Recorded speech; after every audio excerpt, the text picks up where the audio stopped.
One advantage of doing this for so long, or being in the public eye for a little while, and many of you have discovered this too. You know, we YouTubers get together and various people, and I've known a lot of people in the public eye, just being in Nashville. I mean, but you learn that whatever you do, it's going to get you some love, and it's going to get you some hate. And if you are in the public eye, and if you've achieved any level of success, you're probably getting a lot more love than hate, of course, right? I mean, it's just logic. But you're going to get hate. It may be 3%, 1%, a tenth of a percent, and it'll always seem like more than it really is, because they're always the loudest, just like restaurant reviews or anything. But you're going to get it, whatever you do, whatever you say. Again, I've given you all this lesson before, you young people. I think right here in the woods, maybe. Something to really keep in mind. Gosh, especially if you're in middle school, it is such a tough time. I was there for 25 years with you. I was in the trenches with you, except I was older. And well, when I was in middle school, I wasn't older, but for 25 years, when I taught middle schoolers, I saw so much of this, and so many kids. I was in great situations, but still, people are people, and oh man.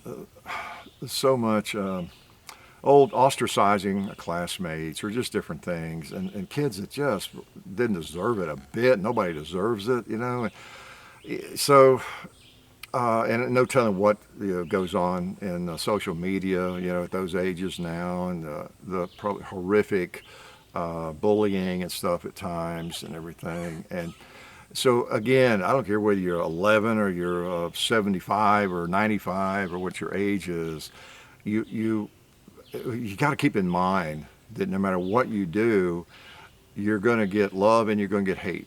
Okay, and let me give you some advice from the wise old ugly man. Especially once you get into the public eye, then it all increases. Okay. It's all amplified to some extent. But the beauty of it is, as I was about to try to say, is that after doing this for so long, anybody that's in the public eye for a while, you begin to realize, and you're kind of surprised at first. Where are these people coming from? What are they upset about? Seems like there's several of them upset about that. Why are they upset about it? So I think I could write an essay on it, or a book probably, because we have a PhD in all this, the School of Hard Knocks, how it progresses, and there's different levels of it, but you get fairly quickly, it maybe takes a couple of years, you begin to realize this is just the norm. It's just the norm. It's the thing the middle schooler doesn't understand. How middle schoolers act, the immaturity and all that kind of thing. And if they did, you tell them they understand it, they don't really get it. They're still, my gosh, they were 9 years old a couple of years ago. They just haven't had enough experience. But you begin to realize it really doesn't matter, and that it's part of being in a public eye, and it's anybody who's in a public eye, and it's kind of it's a compliment basically. It's a badge of honor in a lot of ways. You have accomplished something, and so anyway, you really do get to the point. It's not just saying it. You really do get to the point after a few years where it's irrelevant, totally irrelevant. I mean, it doesn't mean a thing.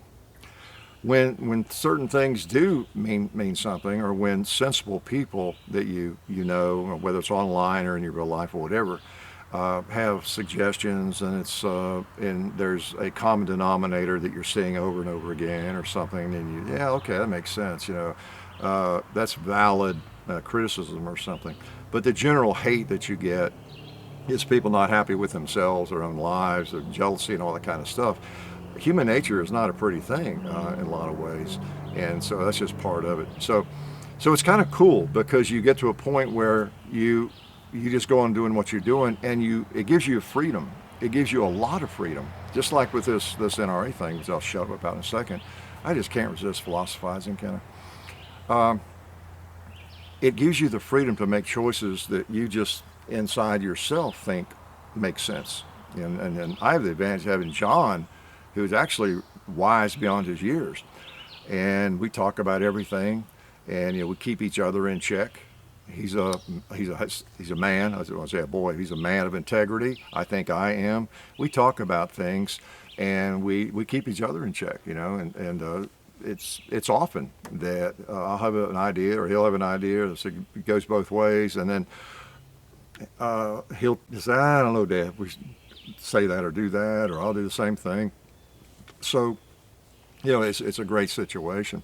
I think it really helps. It has helped keep us from doing a lot of stupid stuff. Probably, there's probably people making videos that don't have that and have gotten themselves in trouble, or they've gone down a road of I don't know, just doing weird stuff, and they had the potential to do something really useful and didn't do it. They don't have someone to bounce all that off of, So it's been really helpful. But anyway, you got the freedom to do whatever you think is right, because you don't think about who's not going to like it. It doesn't even cross your mind, unless you're thinking of something that nobody's going to like. This is going to be stupid, I mean, there's a within reason, in anything.